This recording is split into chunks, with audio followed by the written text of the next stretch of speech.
Hello YouTube, Dave here again. Welcome to another episode in my Dragon Hoard series. Took a little bit of a break from it, but we are back, and today we're going to be talking about issue number 282 from April of 2001.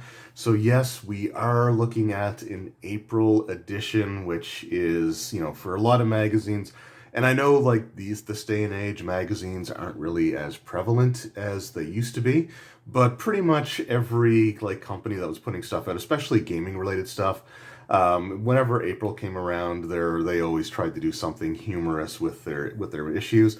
And one of the I think I actually have it in my collection. I need to see if I can find it because it's kind of one of the prize pieces of my collection was during, like, the AD&D years. I have an April edition which actually has this guy, like, I think it's like on one knee, kind of like serenading this, like, cartoonish pink beholder, and it's just awesome. And anyway, if I find it, I will definitely do a video on it, but I'll save that for an actual video in the month of April. So yeah, we'll just take a look at the cover here, and yeah, kind of interesting way that they did the artwork here. They just have, they don't, the cover art doesn't actually extend over the whole thing. They kind of have this split going on. It does come with wilderness tiles. It's also 73% funnier, so we've got that. We got Shut Up and Play, the complete guide to gamer etiquette. By popular demand, Raceland versus Elminster?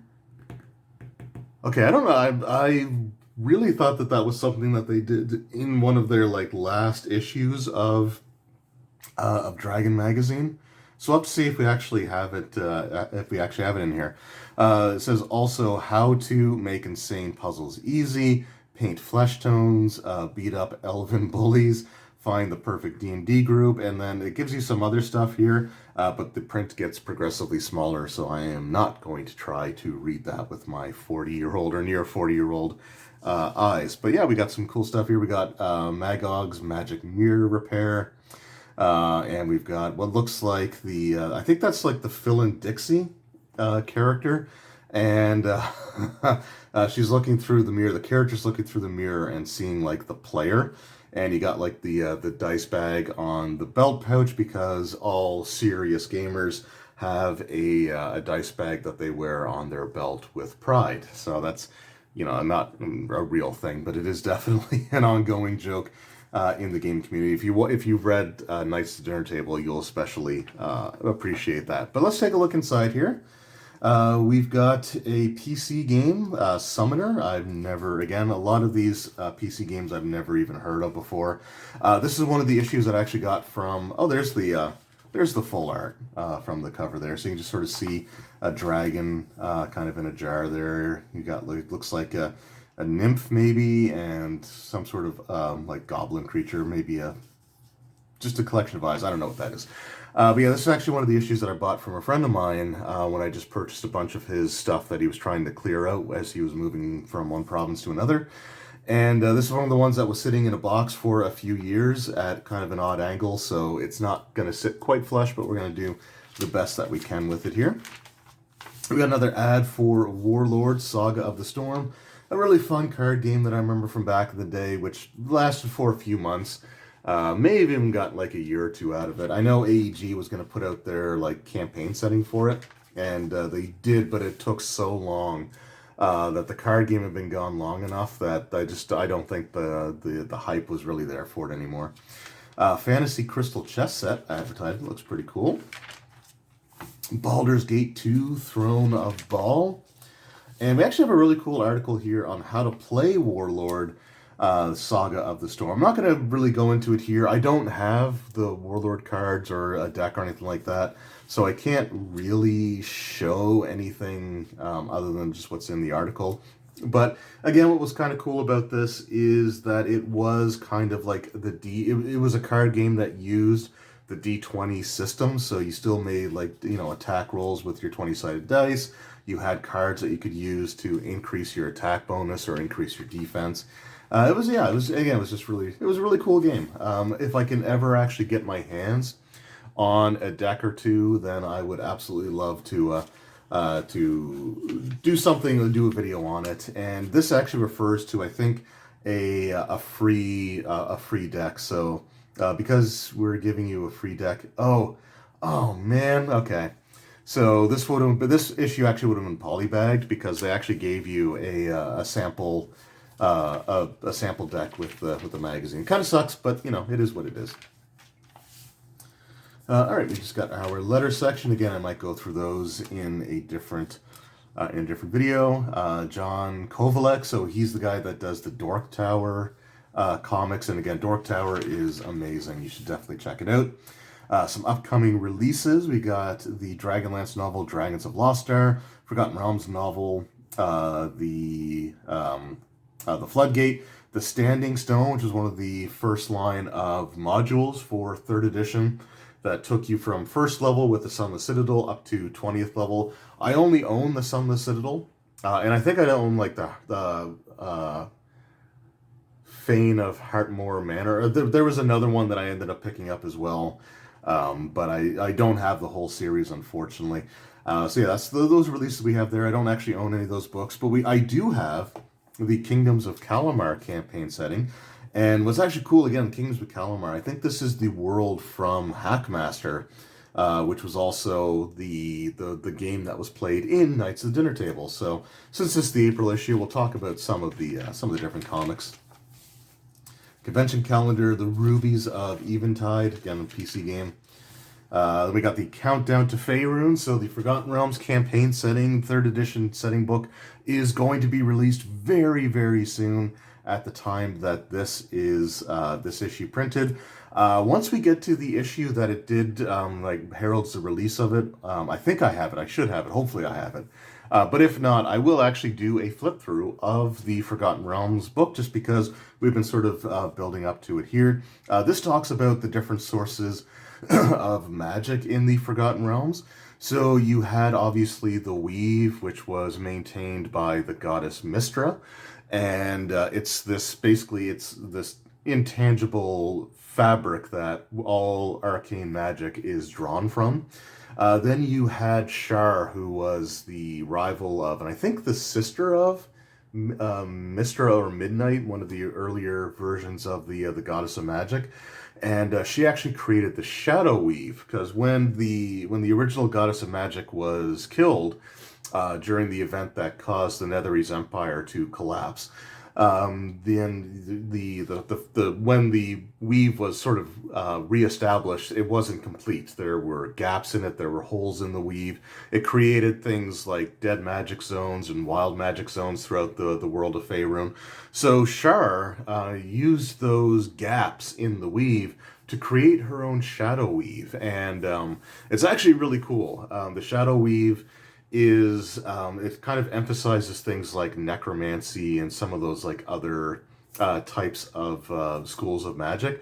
And anyway, it's just a neat way of presenting magic in your campaign. Like it's actually something that needs to be maintained by a deity specifically, or it just goes absolutely wild.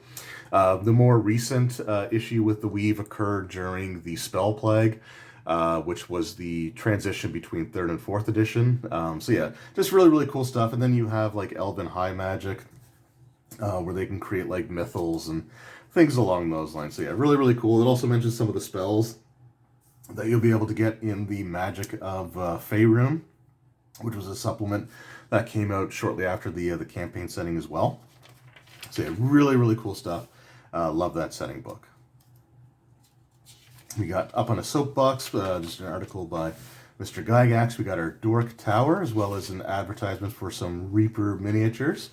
I actually always liked the Reaper ads. I always thought they were pretty cool. And then we got the Outgoing Goblin's Guide to Gaming Etiquette. So if you like alliteration, there's a bunch of it there.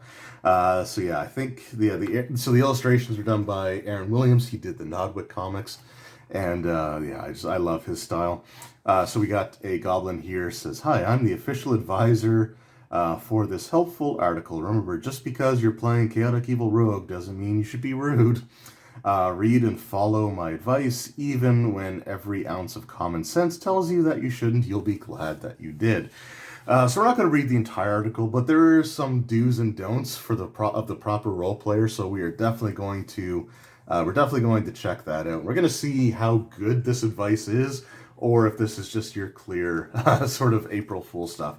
Yeah, so do's and don'ts of the role player. It is a terrifying thing to be an adventurer. You're massively outnumbered by monsters, surrounded by huge forces you can't understand, and trying to keep your dice from mingling over much with the dice of a player next to you. Oh, yeah, so you definitely want to keep your dice separate. You don't want somebody else's bad luck, bad rolls rubbing off on your dice. So that is true. Face it, you're toast, but if you follow these rules, you might be able to hold off the inevitable grisly death for a short period of time. So the first don't is don't stand up pointing at the DM and shout, "You're not the boss of me." Okay, good advice so far. I'm liking that. Do regale your friends with tales of role-playing adventure. What's the point of having Frodolf, definitely an original name, not derived from anything else, make third level if you can't tell your pals about it in an intense, soul-crushing detail? Don't ask the magic user how much mana is left in his pool. Do give your characters classic fantasy names to help get people in the proper mood. Bilbo and Mel Gibson are excellent choices. I think, yeah, this came out in 2001, so I think it was still before all the unpleasantness with Mel Gibson. Anyway, don't blow cigarette smoke in the DM's face after casting Fireball, no matter how much it helps him to feel the fantasy. Again, good advice.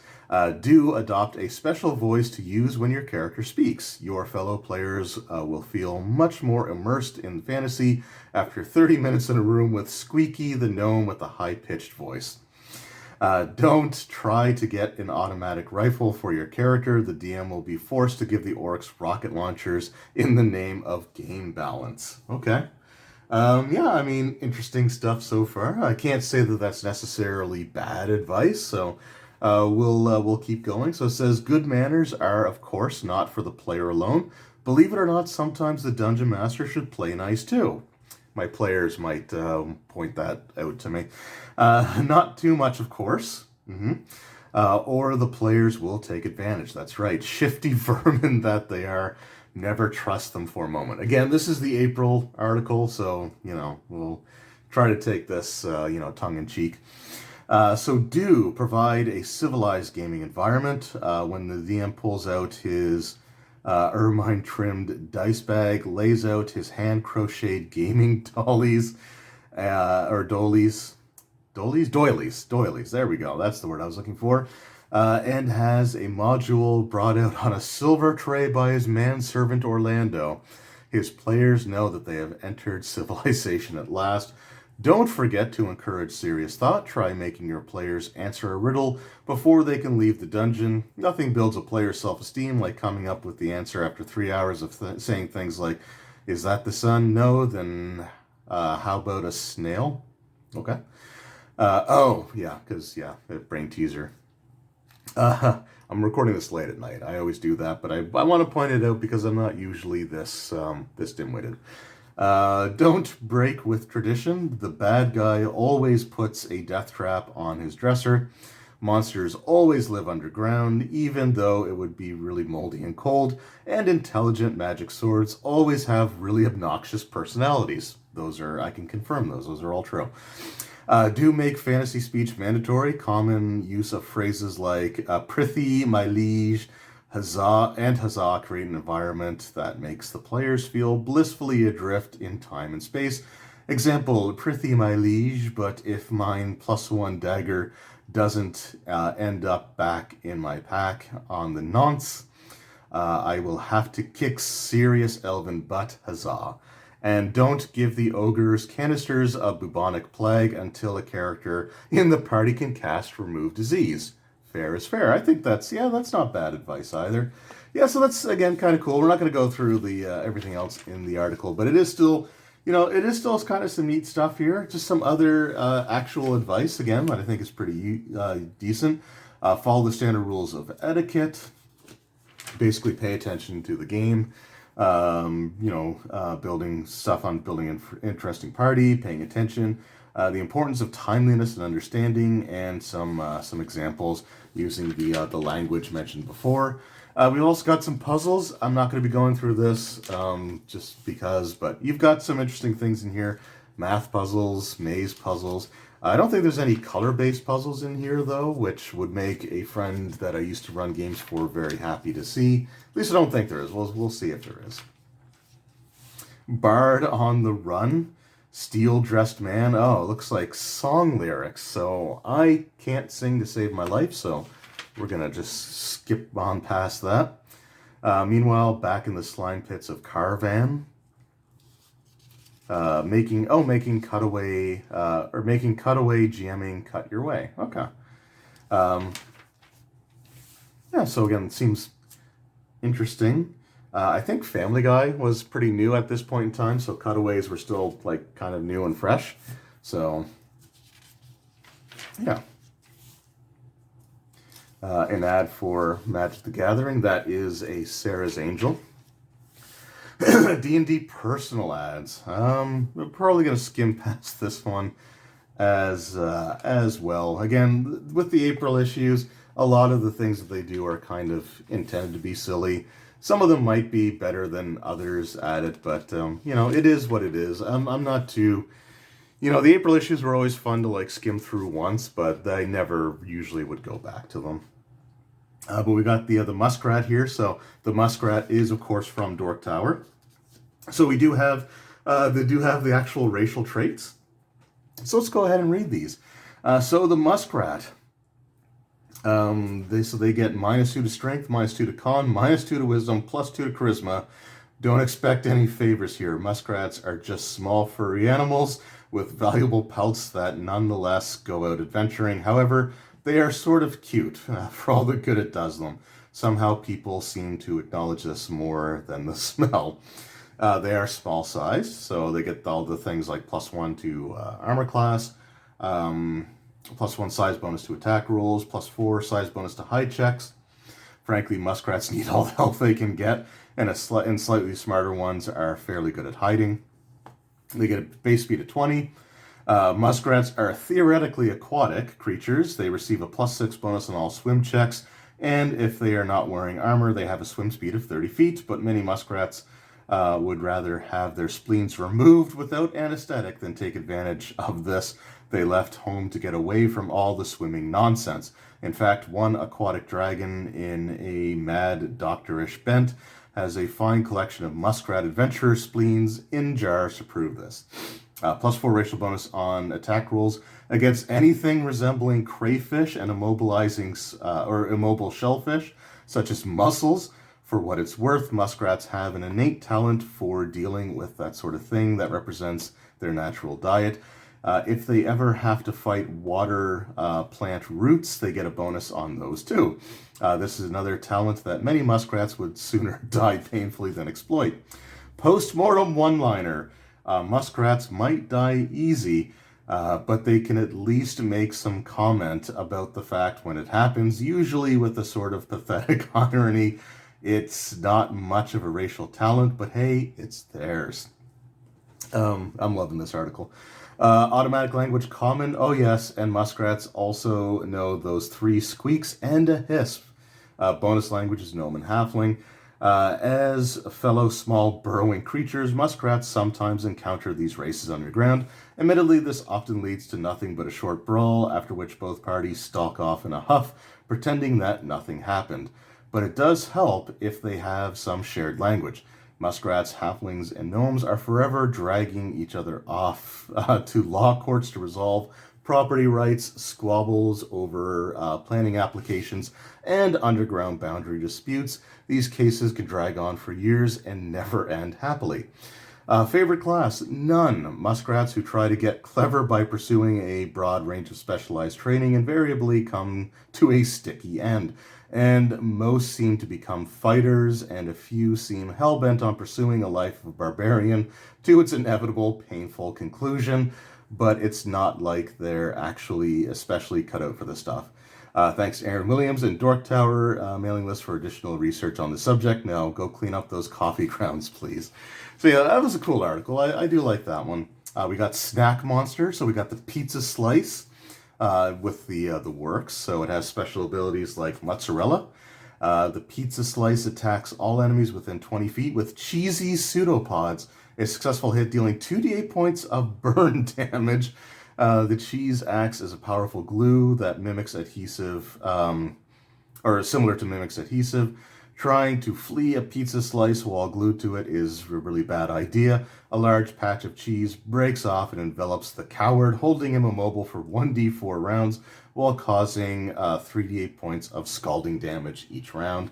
They have ability Pepperoni. A pizza slice sports 1d4 discs of pepperoni. Pepperoni fly about at will, slicing up slicing up this and that with ferocity of a power saw blade. Successful ranged attack deals 2d10 points of damage. Confirmed critical with a pepperoni attack. Severs a victim's head or limb. They are not messing around. Challenge range 25 though, so I guess that makes sense. Pineapple. Roughly 10% of pizza slices come with pineapple. Shudder. I guess even back in 2001, pineapple was the butt of jokes for pizza connoisseurs. Pizza slices with pineapple force their foes to make a fortitude saving throw, DC 32, or become panicked and run away screaming, as they damn well should, losing everything they carry, including their lunch. Then we got the gummy bears, the lurking Dorito, the Jolly Rancher, the Pepsioid. Interesting. Professions. So I think this is just a fiction article. So we're gonna go through we're gonna skim over it. I don't. It might be actually kind of cool to go back and like read some of these, the fiction articles at some point. An advertisement for the D20 Star Wars role-playing game. The revised version of that, by the way, set the stage for D&D 3.5, but we're not quite there yet. We've got some Adventures of Volo information here. So the Dark Dragon Hunt. Again, more of a story. We do have our tiles, but again, these are held in by the glue strip, which has been sitting there for 21 years now, almost 22 years at the time I'm recording this. So we are not going to be removing that because it's going to rip the hell out of the page. But we do have the Monster Hunters Association with a few NPCs there. We have Drelix, president of the Monster Hunters Association, who is a 10th level wizard. We have Grindel, the coin counter, who's a 9th level wizard. Xantolios, the gangly wizard, who is a wizard, 9th level. Lady Alblasta, a conjurer, 9th level as well. So yeah, I mean, kind of interesting artwork. I like that guy. I think he looks kind of neat. These are all wizards. We have Spontane the Studious and Willowquisp the Zoophile. He's actually an expert and not actually a wizard. We've got Old Grumphrey the Alchemist, who is an adept and expert. We have Roinda the Sword Mistress, who is an 8th level fighter. And then we got the Blessed of Gruumsh. So this is actually kind of interesting that this is in the April issue. Not every article in the April issue had to be kind of like nonsensical or anything like that. But yeah, it's actually, so this is a legit prestige class that would be reprinted later on in some like 3.5 books. This might also have been in the... This might have been in like the Masters of the Wild, which I think had barbarians in it as well. But yeah, so the Blessed of Gruumsh. So the Blessed of Gruumsh is an orc or half-orc that enjoys the favor of his dark-tempered god. Each exemplifies all that is orc. He is always true to the ways of his race and lives by the words of his god. So let's get to the requirements, because I believe one of the requirements is that they actually have to remove their eye. Because Gruumsh is the one-eyed god. So their requirements are any non-good alignment must be an orc or a half-orc, +6 base attack bonus, knowledge religion 3 ranks, proficiency in orc double axe, as well as the feats power attack and cleave. Special, in a ritual dedicated to Gruumsh, a character seeking to become a Blessed of Gruumsh must remove one of his own eyes to further embody the one-eyed god. The abilities that they get are Divine Blessing, so it is said Gruumsh watches over the Blessed Ones. So they get a luck bonus to their armor class. So that starts at +1 and gets up to +4 by 10th level of this prestige class. They get the Fist of Gruumsh, so at 2nd level once per day. The Blessed of Gruumsh can inflict additional damage with any single attack. The amount of damage inflicted is +1d6 for levels 2 through 4, 2d6 for levels 5 through 7, 3d6 for levels 8 through 10. And use of the special or supernatural ability must be declared before the attack roll is made. If the attack misses, the use of it is wasted. So yeah, that was one of the things that with 3rd edition, a lot of these abilities had to be declared ahead of time, so you did risk losing them. Things like a Paladin's Smite were also very much possible to completely waste because you had to declare you were doing the Smite attack. And sometimes, if you didn't even know for sure if the enemy was evil, then you could smite, the attack hit, and it still not succeed because the creature that they're attacking isn't actually evil. So there's a lot of that in 3rd edition. We have the Evil Eye, the Eye of Disdain. So once per day is a spell-like ability. A 3rd level Blessed of Gruumsh can make a gaze attack as an attack action with a range of 30 feet. A will save resists the effect, DC 10 plus their class level plus their charisma modifier, class level in the prestige class itself. So at, 3rd level, so it would be 13 plus their charisma modifier at that point. And those that fail suffer a -1 morale penalty to attacks, saving throws, and skill checks for 1 round per level of the Blessed of Gruumsh class. Then we have the Keen Eye of Gruumsh. I'm going to say Gruumsh a lot in this section, so it's probably going to lose all meaning by the time we're done. At 5th level, once per day, the Blessed of Gruumsh can add a luck bonus to an attack roll for any single attack. This bonus is equal to the class level of the Blessed of Gruumsh class. So they get at 5th level, so at the first point that you get it, it is a +5 bonus to a single attack. Use of this must be declared ahead of time, and if you miss the attack, then it's wasted. Then we get the Evil Eye, Eye of Fear. So we have the Eye of Disdain, now we have the Eye of Fear. Once per day at 6th level, they can make a gaze attack. Those that fail the Wisdom saving throw, or the Will saving throw, I should say, run in fear as if affected by the Fear spell. And it's as if cast by a sorcerer with levels equal to the Blessed of Gruumsh class level. Thunderous Roar of Gruumsh. At 8th level, once per day, the Blessed of Gruumsh can double the number of attacks that he makes in a given round while he bellows an incredible roar. If a character would normally attack at +16, +11, and +6 with an offhand attack at +16, he instead makes attacks at 2 at +16, 2 at +11, 2 at +6, and 2 offhand attacks at +16 each. So that would be 8 attacks in 1 round using that example. And that's just an example. Those aren't like the set numbers all the time. That's just, if these were your attack bonuses, then this is how it gets done. So, so we did the 2 offhand. So the Blessed of Gruumsh must be able to roar for this to work. It will not work within an area affected by a silent spell, for example. And then we get the Eye of Gruumsh, the Evil Eye, Eye of Curses. So once per day, they can use a gaze attack, and if they fail the Fortitude saving throw, then those are curses if the Bestow Curse spell was cast on them, which you could do a whole bunch of other things with it. You can affect their attributes. You can give them like permanent penalties on saving throws or attack rolls. Bestow Curse was actually pretty nasty.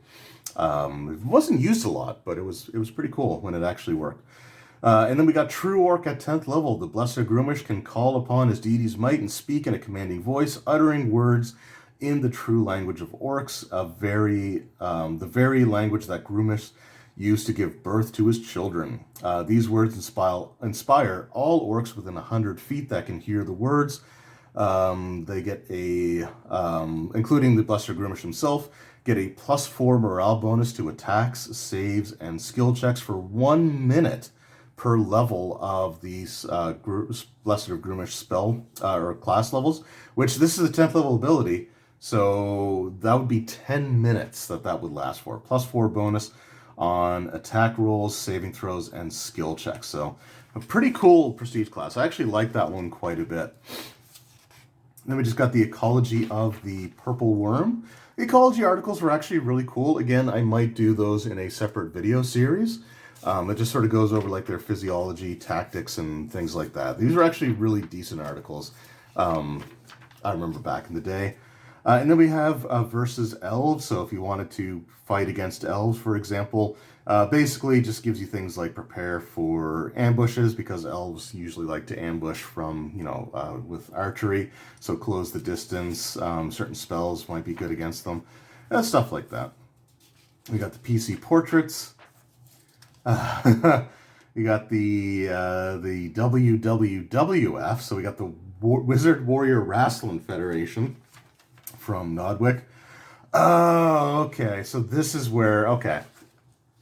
So this is the Elminster versus Raceland. Although Raceland shouldn't Raceland be wearing a red robe? I thought he was a red-robed wizard from the Tower of High Sorcery. But anyway, but yeah, I guess maybe they just have them different colors so you can differentiate. But yeah, so this is where you have Elminster versus... this is where you have Elminster versus Raceland. And you've got, it looks like, Gygax and Dave Arneson as the commentators. That's kind of neat. So yeah, so that makes sense, because I'm pretty sure that in the final, or one of the final issues of Dragon Magazine, they finally did the Raceland versus Elminster article. So yeah, here it's just the comic. We're not gonna go through all that, but yeah, the play's the thing. Who plays you in the movie? We got our forum. The role model. So here we actually have, again, just some things for different skin tones for painting. And these are actually really good articles. I'm not good at painting, so I might have to keep these in mind for when it comes time for me to actually get into painting again. I did pick up brushes specifically to help with the fact that my hand isn't steady as it used to be, so something I really do want to get back into. Sage advice. So we're not going to go through all of these again, but I do like to pick out at least one or two that we can take a look at, and I'll read the question first, give you what I think the answer should be, and then what they actually give for sage advice. And again, I haven't actually, the first time I've opened this issue up since I owned it was for this video just now. So, all right. So let's see what we got here. Oh god, polymorph spells. We're not going to get into that.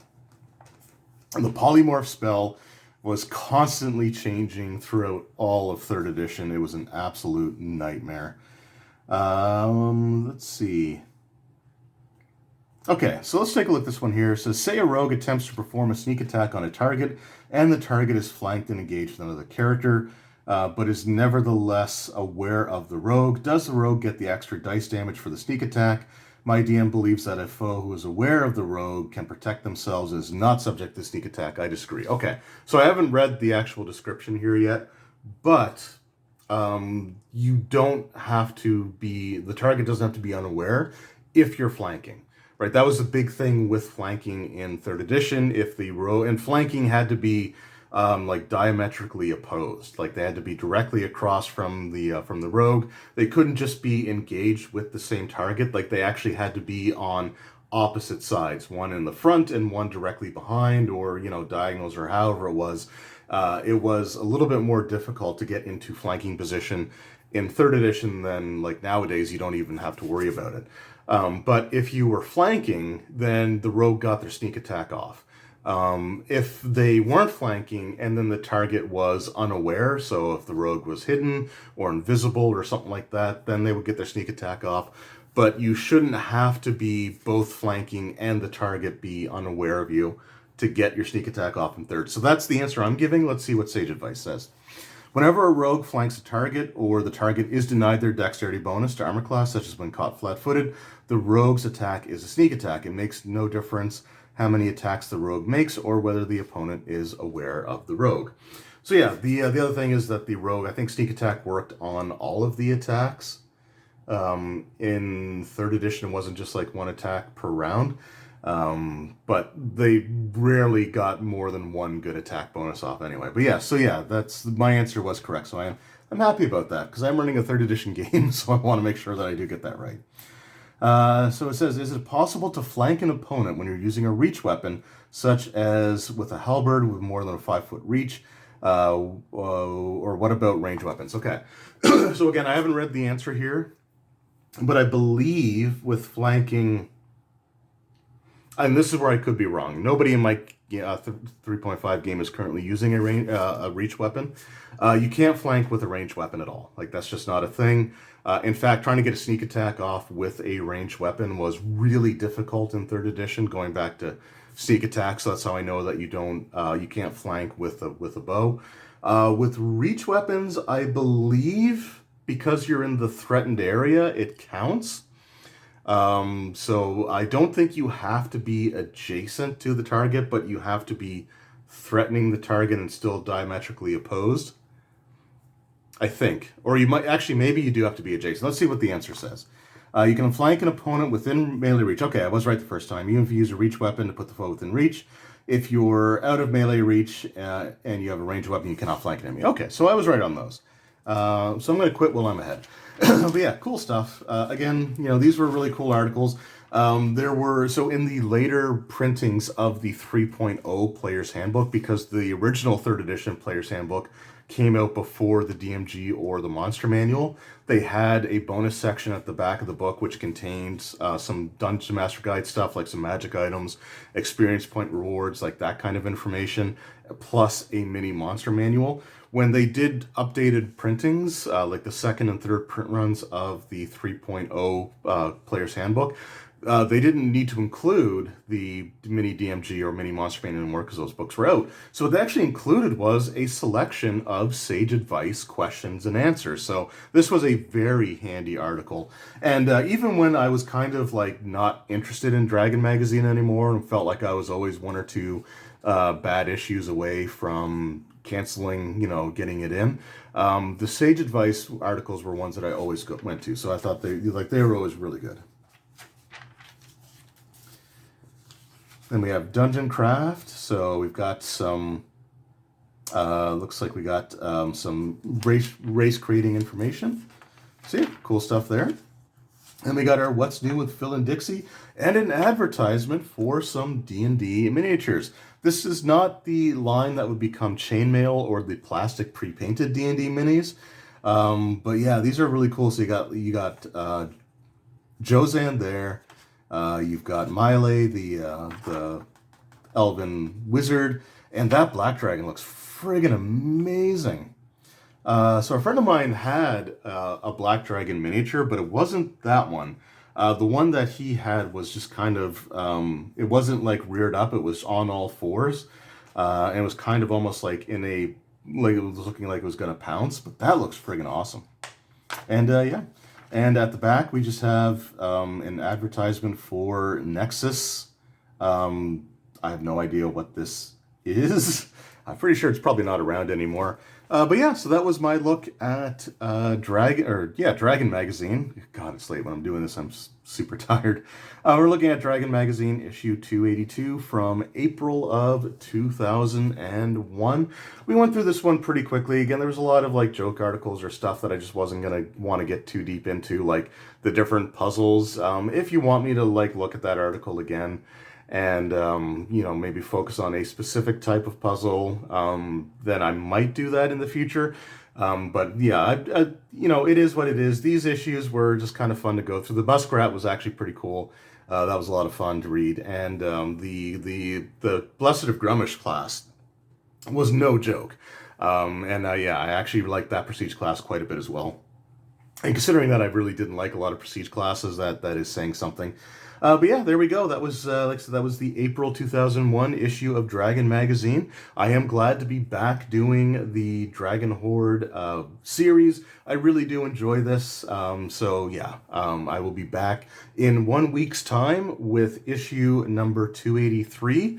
The May 2001 edition of Dragon Magazine, and I'm really looking forward to that. Anyway, thank you all very much for watching. I hope you enjoyed, and I will see you all next time. Until then, take care.